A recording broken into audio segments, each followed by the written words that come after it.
킹스맨 오늘도 두 명의 요원들과 함께 하겠습니다. 김수민 평론가, 박석원 YTN 앵커 나오셨습니다. 안녕하십니까? 안녕하십니까? 반갑습니다. 네, 반갑습니다. 자, 첫 번째 소식 박석원 앵커 전해주시죠. 네, 첫 번째 소식 이준석, 배현진 정면 충돌입니다. 국민의힘 이준석 대표와 배현진 최고위원이 어제 모두 회의에서 비공개 회의 개최 여부를 두고 설전을 벌였습니다. 관련해서 당시 상황이 있는데요. 직접 들어보겠습니다. 비공개 회의를 이렇게 일방적으로 없애시면 어쩝니까? 발언권을 득하시고 말씀하세요. 그리고 비공개 최고위원 회의에서 나온 내용들이 누차 누출되면서 실제로 언론에서 대표님께서 많이 유출을 하시지 발언권을 득하고 않았습니까? 말씀하세요. 스스로도. 특정인이 참석했을 때 유출이 많이 된다는 내용까지 나오고 있기 때문에 저는 더 이상 이 상황을 묵고할 수 없고 지금 최고위원 회의의 그 안에서 해야 될 건전한 회의의 기능과 저희의 그 권한에 대해서 대표님이 의장 직권으로 여태까지 지금 단속을 제대로 안 돼가지고 심지어 본인께서 언론과 나가서 얘기하신 거를 언론인들이 단속해볼까요, 쓴 한번? 것을 누구의 핑계를 대면서 지금 본인이 얘기 제일 많이 하셨어요 여태까지. 언론에 나가서 얘기 제일 많이 하셨다고요. 잠깐. 네, 지금 자, 비공개 하겠습니다. 좀 도와주세요. 예. 네, 들으신 대로 이 대표가 보안 유지가 안 되는 점을 들어서 비공개 회의를 진행하지 않겠다고 하죠. 그러자 배 최고위원이 즉각 반발하면서 본격적인 설전이 시작됐습니다. 그러니까 내용을 다시 정리해 보면요. 이 대표는 비공개 최고위 회의 내용이 언론에 유출된 것을 지적했습니다. 비공개에서 진행됐던 것들이 다운포까지 인용돼서 보도되는 상황이 발생했다면서 앞으로 현안 논의를 하지 않겠다 이렇게 얘기를 했고 배 최고위원이 이에 대해서 반대 의사를 밝히면서 고성이 오고 간 건데요. 이 대표의 이번 발언은 최근 비공개 회의에서 배 최고위원 발언이 연이어 보도된 것에 대한 지적입니다. 지난 13일 당 혁신위에 대해서 배 최고위원이 자잘한 사조직으로 오해받을 수 있다 이렇게 지적한 내용이 보도됐었고 이어서 또 안철수 의원이 추천한 국민의당목 최고위원 인선안에 대해서 이 대표가 반대하자 배 최고위원이 졸렬해 보인다 이렇게 언급한 내용이 보도된 바 있습니다. 자, 김수민 평론가. 이준석 대표가 아마 지켜보다가 작심 발언을 한 거라고 봐야 되겠죠? 네, 뭐 최근 들어서 계속 전운이 고조되어 왔기 예. 때문에 이를테면은 이제 그 최고위원회 시작할 때 인사하고 이런 풍경만 봐도 13일 지난 13일에 이제 싸움이 본격적으로 불거진 맞습니다. 날이었는데 근데 그날도 최고위원회 시작하기 전에는 두 사람이 좀 환한 얼굴로 악수를 주고받고 했었거든요. 근데 16일이 되면서 노룩 악수가 됩니다. 예. 보지 않고 그냥 네, 한쪽에서 배현진 최고위원이 아마 손을 내밀었던 것 같고 이준석 대표가 보지 않고 악수를 하는데 20일에 어제는 지나가면서 배현진 최고위원이 이준석 대표 어깨를 한번 이렇게 톡 이렇게 인사를 하는 듯이 네. 톡 건드리는데 이준석 대표는 뭐야? 뭐 이런 약간 시큰둥한 그런 반응이었거든요. 예. 결국에는 이제 언론에 보도되는 비공개 회의 내용이 언론에 보도되고 있다. 이 주제를 가지고 두 사람이 대놓고 결국에 충돌을 하게 이르렀습니다. 어제 이준석 그렇죠. 대표 언론 인터뷰 바로 또 이어서 한 언론사와 인터뷰했는데 예. 그러니까 상대 발언을 유출해서 정치적인 이득을 얻으려는 사람이 있다. 이런 부분에 대해서 충격 요법을 쓴 것이다. 이렇게 또 이야기하기도 했습니다. 자, 일단 이게 갈등 아니냐, 개파 갈등 아니냐 이런 시각도 있더라고요. 이준석하고 친윤계 갈등 시각. 이건 어떻게 보시나요? 이건 뭐 공교롭게도 예. 그 전에 정진석 국회 부의장하고 이준석 대표하고 우크라이나 방문이라든지 혁신위 가동 이런 문제를 두고 설전을 벌인 적이 있었습니다. 네. 정진석 부의장 하면은 이제 친윤계로 불리우고 있고 또 당의 어떤 다선 의원 네. 중진이기 때문에 무게가 굉장히 실렸는데 그때는 또 이게 확전이 되진 않았어요. 거기에 끼어들어가지고 이준석 대 정진석 이런 식으로 싸움이 일어나고 이러진 않았었는데 근데 하필이면 또 정진석 부의장 다음에 배현진 최고위원이 이제 어떻게 보면 이준석 대표 비판 타자로 네. 그다음 타자로 또 등장을 한 셈이고 일각에서는 이게 혹시 이제 좀 캐릭터들을 바꿔가면서 등판하는 것이 아니냐. 예. 다선 중진에 이어서 이번에는 여성 청년 의원이 등판을 한 것이단 말이죠. 그러면서 이제 아무래도 좀 개파 갈등이다라고 하는 그런 분석이 있는데 근데 한편에서는 일단 권성동 원내대표가 양쪽에서 뭐 특별히 어느 편을 들지는 않고 있는 이런 상황이라서 또 균형추가 되어주고 있는 상황이기도 합니다. 네.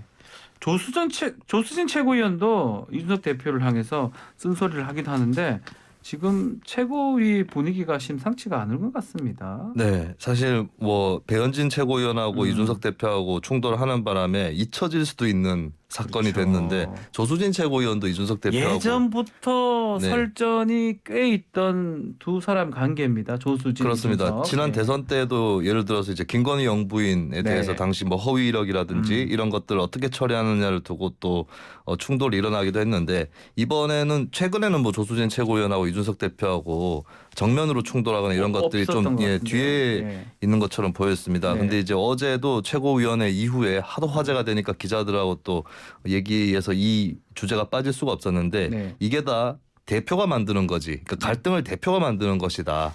라고 그렇게 조수진 최고위원 또 얘기를 하고 있죠. 네. 이것이 이제 또 최근에 정점식 의원을 안철수 의원 쪽에서 최고위원 추천을 하고 있는데 최고위원회에서 이제 이준석 대표가 조금씩 고립되고 있는 거 아니냐라고 하는 이런 관측도 나올 수밖에 없는 그런 상황입니다. 알겠습니다.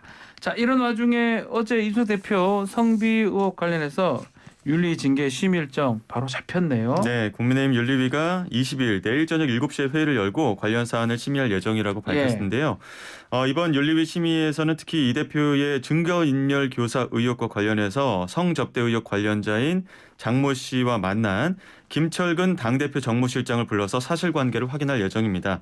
앞서 지난 4월 국민의힘 윤리위는 이 대표가 지난 2013년 한 기업 대표로부터 성접대를 받았다는 의혹을 무마하기 위해서 김철근 실장에게 증거인멸을 지시했다는 논란과 관련해서 징계 절차 개시를 결정했습니다.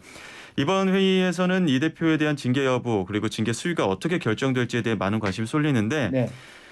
관련 의혹을 이 대표는 강하게 부인하고 있지만 윤리위에서 제명, 탈당 권유, 당원권 정지, 경고 등 4가지 징계 종류 가운데 하나라도 결정될 경우 정치적 타격이 불가피하다 이런 분석이 나옵니다. 자, 먼저 일정부터 보죠. 24일도 아닙니다. 27일도 아닌 22일로 결정이 났는데 이게 앞당겨진 이유가 있을까요? 일단은 앞당겨지다 보니까 예. 신속하게 결단을 내리는 거 아니냐라고 하는 관측이 신속 결단. 네. 빨리 내리기 위해서 워낙에 당내 여론이 분분한 데다가 여러 가지 논란이 있기 때문에 빨리 결론을 내리겠다. 이런 차원에서 22일로 당겼다라고 네. 하는 설이 있는데 근데 또 다른 설도 있습니다. 어떤 설이 있죠? 22일에 그 윤리위를 열지만 이준석 대표를 출석을 요구를 하지 않았어요. 그렇다면은 그날 다 이렇게 결론을 내리는 건 또 아니지 않을까. 아하. 오히려 더 조금 장기화될 수도 있다라고 예. 하는 좀 상반된 설이 있는데 또 하나 주목할 만한 것은 22일 다음 날인 23일에 네. 경찰이 김성진 아이카이스트 대표를 참고인 신분으로 조사를 할 예정이라고 합니다. 당사자죠. 예, 성상납 의혹에서 이제 성상납을 했다라고 지칭되고 있는 김성진 대표를 23일에 조사를 한다고 하는데 23일에 조사를 하는데 그 전날에 윤리위원회를 연다는 것이 무슨 의미일까? 예, 여기에 대해서도 또 좀 해석이 구구한 상황입니다. 자, 시간도 한번 봐야 될 것 같은데 오후 7시입니다. 위원회를 저녁에 여는 경우는 저는 거의 본 적이 없거든요. 우리 아침 인터뷰에 윤희석 대변인은 그것도 의미가 좀 있을 것이다. 논란의 여지가 없이 보도 없이 바로 연결하려고 저녁에 하는 것 같다라고 또 평가를 하던데 어떻게 보십니까? 네, 그럴 수도 있겠죠. 그러니까 낮에 열게 되면 워낙에 언론의 시선이 쫙 보도도 쏠려 있을 엄청 될 것이고, 거니까요. 네, 그리고 이제 저녁에 결과가 나오면 바로 막 굉장히 이제 여러 지면을 장식을 할 것이고 또 결과가 안 나오면 안 나오는 대로 네. 또 여러 가지 말들이 실릴 거기 때문에 그런 면은 분명히 있을 것 같습니다. 하지만 피할 수는 없는 게 어떤 결정을 나오든 간에 그날 심야가 됐던 다음날 아침이 됐든 아니면 결정이 내려지지 않을 경우에 다시 미뤄졌다 이렇게 나오든 뭐 언론 보도가 많이 되는 것은 피할 수 없을 것 피할 수 같습니다. 없을 것이다. 자, 이 대표의 성비 이 징계를 결정할 핵심 요인 무엇이라고 보십니까? 일단 그 원래 본판 의혹이라고 할 수 있는 성접대 의혹을 밝힐 수 있을까? 네. 이게 경찰에서도 수사를 하고 있는 것이고 증거를 통해서 결정을 해야 될 텐데 증거가 어느 정도 확보돼 있는지도 의문이지만 네. 경찰 수사가 마무리되지 않은 상황에서 윤리위가 결정을 내리기는 어려울 것 같아요. 근데 다만 본판 의혹이 아니라 이 의혹이 불거진 이후에 네. 이준석 대표 측에 이제 김철근 정무실장이라든지 이쪽 인물들이 사건 관계자들하고 연락을 하고 뭐 대전으로 간다든지 그렇죠. 그리고 나서 뭐 투자 유치 각서를 써줬다라고 하는 의혹도 있습니다. 이런 부분들에 대해서 이준석 대표가 어느 정도로 관여를 했느냐. 그래서 당대표로서의 품위 유지 의무를 위반했느냐 이 부분으로 좀 쟁점이 좁혀지지 않을까. 그러니까 이준석 대표의 예전의 성상납 의혹이 아니라 대응 과정, 지금 대응 과정. 예, 대응 네. 과정에 대한 어떤 적절성, 타당성 이런 것들이 좀 도마에 오를 것 같습니다. 징계가 내려진다면 뭐 경고든 가장 낮은 징계 경고인데요.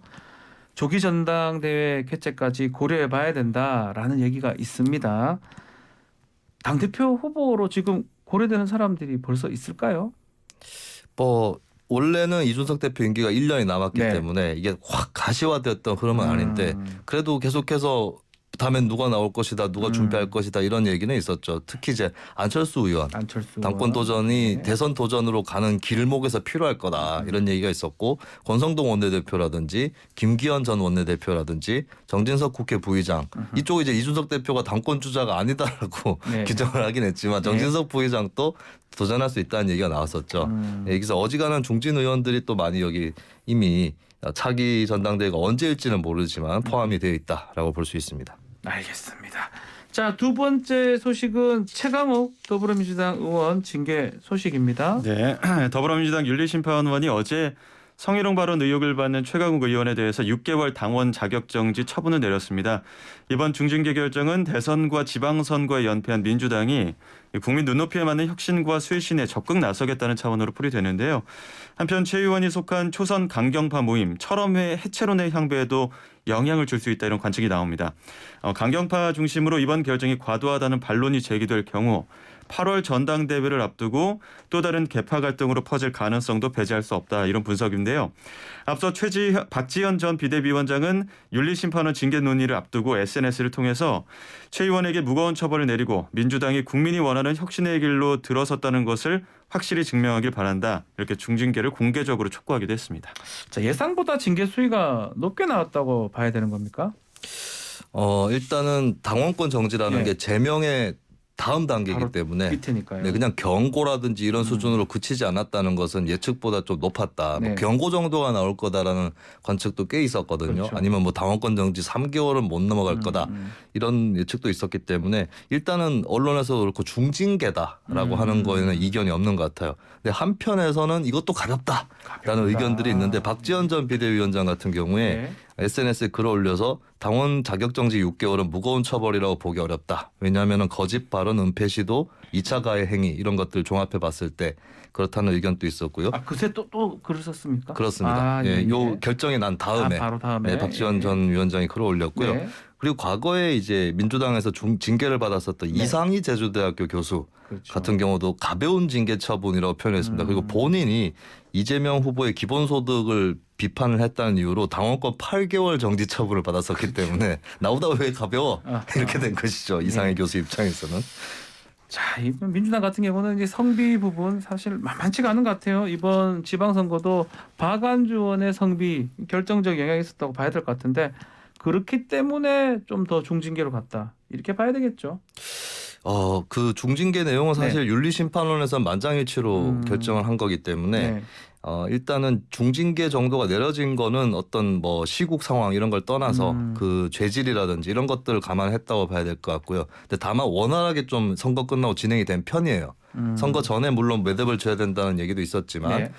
그것은 못했지만 선거 이후에 이렇게 처리를 할 수 있었던 것은 선거 패배 이후에 민주당의 혁신이라든지 이런 필요성 이런 것들을 좀 윤리심판원이 더 감안을 해서 그 일정을 좀 앞당겼다. 저는 글쎄요 형량에 비해서 이제 일정 쪽을 앞당기는 데는 현재 분위기가 작용을 크게 하지 않았을까. 그 일정 관련해서 이제 곧 있을 네. 이준석 대표 윤리위 징계 요거랑 연관성도 있다고 봐야 되지 않을까요? 그 민주당에서 공공연하게 나왔던 얘기가 네. 우리는 최강욱 의원을 징계한다. 했는데 국민의힘은 무엇을 할 것인가. 그렇죠. 예, 이런 좀 얘기. 압박이 있었지 않습니까? 네. 어쨌든 간에 이쪽 민주당에서의 윤리위 결과가 먼저 나왔기 때문에 국민의힘에 대한 어떤 압박성 메시지는 뭐 의도를 떠나서 예, 그렇게 작용을 할 것 같습니다. 어쨌든 간에 이 박지원 전 위원장 이제는 위원장이 아닌데요. 직전에도 메시지를 보냈고 이 결과 이후 직후에도 SNS 메시지를 지금 썼는 상황인데 여러 가지 의견들이 있어요. 뭐 역할이 분명히 있다라는 분들도 있고 아직은 좀 이르지 않느냐라는 의견도 있는데 박 전 위원장의 역할 우리가 어떻게 기대를 해야 될까요? 네, 박 전 위원장이 당장에 어떤 당권에 도전을 하겠다거나 네. 이렇게 되면 이르다는 얘기가 나올 수밖에 없겠죠. 어쨌든 지방선거 패배 책임을 공유하고 있는 거 아니냐 얘기가 나올 수 있을 것 같은데, 근데 어떤 당 안에서의 의견을 표명하는 것 정도에서는 아직까지 역할이 있을 수 있다. 네. 분명히 이제 민주당 지지층이 일각이라고 할 수 있는 20, 30대 청년 여성 이쪽의 대표성을 어느 정도 띠고 있기 때문에, 그래서 앞으로 민주당 내의 일부 세력의 어떤 마스코트 대표주자 네. 이런 식으로는 계속 인식이 될 수 있을 것 같습니다. 알겠습니다. 자, 마지막 소식. 누리호 2차 발사 오늘 다시 도전합니다. 네, 그렇습니다. 한국형 발사체 네. 누리호가 오늘 오후 4시에 2차 발사에 대도전합니다. 한국항공우주연구원은 누리호가 어제 오전 11시 10분경 발사대에 다시 기립했다고 밝혔는데요. 15일에 발사대에 세워졌다가 센서 오작동으로 다시 조립동에 내려간 후 5일 만입니다. 최종 발사 준비 작업은 오늘 오전 일찍부터 시작할 것으로 보이는데요. 발사관리위원회가 여러 제반 환경들을 검토한 뒤에 오후 2시 30분에 최종 발사 시각을 결정할 예정입니다. 세부 일정은 현장 상황에 따라 조금 유동적이긴 한데요.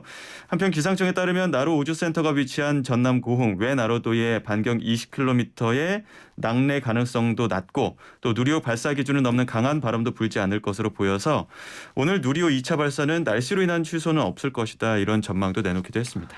오늘은 뭐 변수가 없겠죠? 네, 발사 취소의 원인이었던 것이 이제 누리호 1단 산화제 탱크의 센서인가요? 레벨 센서였는데, 예. 센서 전기 장치를 교체하는 방식으로 문제를 해결을 했었고, 지난번에 그것 때문에 실패를 했기 때문에 각고의 어떤 노력을 기울여서 네. 이 문제점이 더 있는지 이런 것들을 파악을 했기 때문에 이 부분은 이제 장치 내에서의 어떤 부분 이런 것들은 위험 요인이 거의 제거가 된 것 같고, 아무래도 현재로서는 이제 그나마 남아 있는 변수는 날씨인데, 날씨. 근데 이제 장마철이지만 아직까지 이 제주도라든지 쪽에 음. 장마철에 돌입은 했지만 강수나 이런 것들은 국한돼 있거든요. 네. 그래서 날씨도 누리호 발사를 도와줄 거다 이런 관측이 많습니다. 이런 질문 제가 좀 드려도 될지 모르겠는데 두 분 저도 뭐 전혀 모르니까 네. 조금 습기가 있으면 기계 작동이 안 되나요? 제가 잘 몰랐어요. 강풍과 어떤가요? 습도 이런 것들, 영향이 있는 거죠? 습도가 굉장히 영향이 있는 중요한데 거죠, 그러다 기계가. 보니까 뭐 강수 확률도 더 중요한 거고요. 예. 그래서 누리호가 발사되려면 이게 평균 풍속, 뭐 순간 최대 풍속이 초속 15m, 21m 미만이어야 되는데 지금 예보 나온 걸로는 초속 7m 안팎으로 돼 있다 보니까 강풍이나 바람에 대한 영향도 없고, 습도나 낙뢰 이런 부분들도 지금은 강수 확률 30% 미만이어서 조건은 딱 좋네요. 지금 조건은 상황이. 가장 지금 예보된 내용으로는 좋은 상황입니다. 자, 그러면 발사 후 성공을 확인하는 결과는 언제쯤 확인이 가능합니까? 이게 성공했다. 10분 전에 카운트다운을 해서 이야. 그때부터 긴장 속에 보시겠죠. 예. 그리고 발사 시작 후에 뭐 1단 분리, 2단 분리 이런 것들이 있는데, 그러니까 1차 발사 때랑 비교했을 때는 16분 7초. 네. 카운트다운 끝나고 16분 7초까지가 가장 중요합니다. 왜냐하면 그때 1차 때는 이 16분 7초에서 46초가 부족해서 실패를 했기 때문에 네. 이 부분은 일단 1차 이제 관전 포인트로 봐야 될 것 같고, 최종적으로는 발사하고 나서 42분 지나고 나면 그 남극 세종기지랑 처음으로 교신을 하는데, 네. 그때 이게 교신을 하고 나면 모든 게 어느 정도는 성공적으로 끝났다 이렇게 판단할 수 있는 부분입니다. 알겠습니다. 자, 성공을 좀 기원하면서 오늘 킹스맨 여기서 마무리를 짓겠습니다. 자, 두 분 감사합니다. 김수민 평론가, 박석원 YTN 앵커였습니다. 고맙습니다. 감사합니다.